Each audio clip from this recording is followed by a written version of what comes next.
Now officially being being filmed. I'm pretty sure that we've all heard stories from our parents' high school's experience. And unlike every other story that we heard, we won't have the same story as them. Everyone usually talks about like football games, soccer games, sports. But us being our first generation of being able to do G Spirit, I think is big. And it's something that we will get to tell our own kids someday. Alright, so my first project is our graphic novel for English. This is about halfway through our story. We picked Christopher Columbus, and we picked the main event in his life when he decided to travel the world thinking that it was round. So this project was done in a group of 3, and we decided to evenly split up our work. We had to do 33 pages, and there were 3 people, so that was about 11 pages each. We created our script on Google Docs. We wrote all our panels out, and we put like settings, descriptions, and the characters that are going to be in each panel, which took a long time. Also, we used Pixton 2 to create our comic. I chose this project because we didn't really use a lot of time in school, to be honest with you. I think it was easier for us to do it outside of school because we had better ways to communicate and we could all multitask a little bit better and having a little bit more freedom. And that was something I was kind of really proud about because I don't usually do schoolwork outside of school. Also, just like I said, we each did 44 panels because we put about 4 on each page. But some of them were different because we had bigger panels and smaller panels and whatnot. We split up, when it actually came to making our comic, we split up the work. One person put the backgrounds on our comic, another person went through and added the people and like how they're moving and facial expressions. And then lastly, I went through and added the text bubbles and the scripts and the detail and whatnot.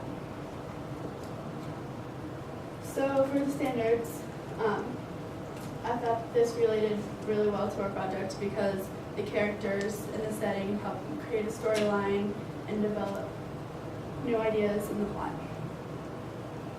What was my other one? Biology? Yeah, bye. Okay. So for my project in biology, we used the ecosystem out at Lake McBride. When we took our field trip out there, we used water samplings, and when we were out there, we also noticed some other problems that we thought we didn't really like. When we went out to McBride, we noticed that there was a lot of trash out there, and I know a lot of people go out there during the summer, and we thought that that was a problem that should be fixed. So our project was when we went out there, we observed a lot of pollution, and like I said, a lot of people go out there. So I chose this project because it is a big problem, and I think that a lot of people go out there to enjoy the water and the sun and just to be outdoors. And I think that if it is kind of trashed, then it overall just sucks. Like, it's not really a nice place to just get away and go to. The roles in this project that I did was we went out there as a group and we took photos and found good pictures that we could use for our presentation to help follow kind of the storyline that we wanted to go along with. Also, when we contacted the DNR for their insight on what they thought about litter out there, and it was kind of hard to get a hold of them. They didn't really want to help us out very much. So we sent multiple emails, and it took about 3 weeks after basically harassing them for information to get a response back from them. And they finally gave us good tips on how they try to keep the water clean and how they try to make sure that there are multiple garbage cans out there, and how that they do try to enforce a law about littering, and you can get up to an $80 fine out there.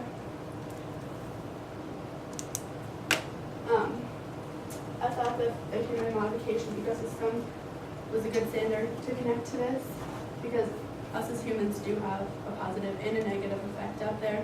We can either help keep it clean, or we can also help destroy it.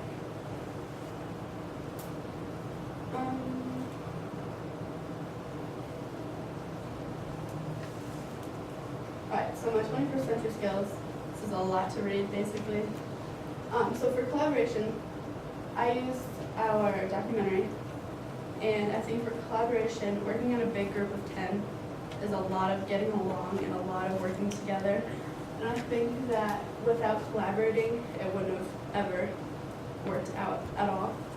For professionalism, I think that if we had to learn to like respect each other's ideas and thoughts and opinions, and that we couldn't just blow people off because we didn't like them or because we didn't think their ideas were good enough. Communication was really big because we did have people gone to Florida. We also did have people leaving on vacations and whatnot. We spent a lot of time, we came in on weekends actually and no school days to work on this project just so we could get it done because people were always gone.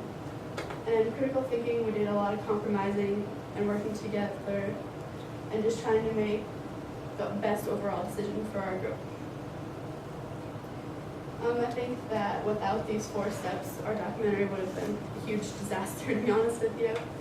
I think that at first we didn't get along at all, and our group was like fighting horribly.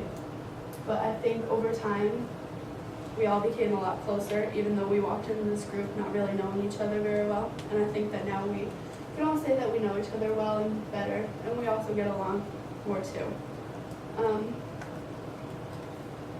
So, oh my god, I'm already talking. I could have swore that my video wasn't there. Okay, anyways. So finally, after my year in G squared, walking into this program, my mom kind of told me that I should try it. It's something new and whatnot. So I was like, okay, we'll just wing it, go for it. And then, you know, at the beginning, I don't know if I was too impressed with this, to be honest with you, but working with these projects, I thought it was fun. It was good because I talked to more people than I probably would have just sitting in a normal classroom. I learned to work together with other people and to use my resources wisely, like outside of school and with parents and getting help and whatnot. So yeah, I mean, I think it was a good life experience, and we can say that we were the first class to work on G squared, and that it was a learning experience. That's it. All right.